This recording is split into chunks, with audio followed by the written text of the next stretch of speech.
Hello my dear friends, welcome to my channel. ఈరోజు అయితే మా ఇంట్లో మేము ఎగ్ బుర్జీ అయితే చేసుకున్నామండి. నాకైతే ఎక్కువ ఆమ్లెట్ ఇష్టము, మా వారికి అయితే ఎక్కువ బుర్జీలాగా చేస్తే ఇష్టము. మరి మీకు ఆమ్లెట్ ఇష్టమో బుర్జీ ఇష్టమో కమెంట్ చేయండి. మరి నేను ఎలా చేస్తున్నానో చూపిస్తాను రండి. ఉల్లిపాయలు పచ్చిమిర్చి అయితే తరిగి పక్కన పెట్టేసుకున్నాను. ఇప్పుడు కొంచెం ఆయిల్ వేసుకొని ఆయిల్ వేడయ్యాక జీలకర్ర వేసుకున్నాను. అది కొంచెం ఫ్రై అయ్యాక సన్నగా తరిగిన పచ్చిమిర్చి కూడా వేసుకొని కొంచెం సేపు ఫ్రై అయిన తర్వాత ఉల్లిపాయ ముక్కలు వేసుకోవాలండి. ఉల్లిపాయలు కూడా కొంచెం ఫ్రై అయిన తర్వాత మనకు పసుపు కారం అనేది వేసుకొని కలుపుకొని, ఇప్పుడు ఉల్లిపాయలు తొందరగా మగ్గాలంటే మనం మెయిన్గా వేసుకోవాల్సింది సాల్ట్ కదా. సాల్ట్ కూడా వేసుకొని ఉల్లిపాయలు బాగా కలర్ మారే వరకు అయితే ఫ్రై చేసుకోవాలి.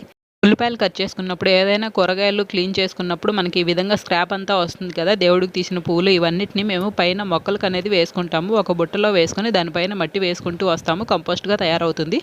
ఇలా చేసుకున్నప్పుడు ఇంట్లో డస్ట్బిన్ కూడా తొందరగా నిండిపోకుండా ఉంటుంది. మనకు ఒకవేళ చెత్త వాళ్ళు రాకపోయినా కూడా 1-2-3 డేస్ ఇబ్బంది ఏమి ఉండదు కదా. నాకు తెలిసినంత వరకు అయితే దేవుడికి పెట్టిన పూలను డస్ట్బిన్లో అయితే వేయకూడదు అని విన్నాను. కొద్ది రోజులు స్టోర్ చేసుకొని తర్వాత నీళ్ళల్లో కానీ ఈ విధంగా మట్టిలో కలుపుకొని మొక్కలకైనా వేసుకోవచ్చు. ఉల్లిపాయలన్నీ బాగా ఫ్రై అయిన తర్వాత ఒక 5 గుడ్లను అయితే పగలగొట్టి వేసుకున్నానండి. వెంటనే కదపకూడదు, కొంచెం సేపు హై ఫ్లేమ్లో ఉంచుకొని కదుపుకోవాలి. ఇప్పుడు దీనిపైన సన్నగా తరిగిన కొత్తిమీర కూడా వేసేసుకున్నాను. అంతా బాగా ఫ్రై అవుతుంది కదా.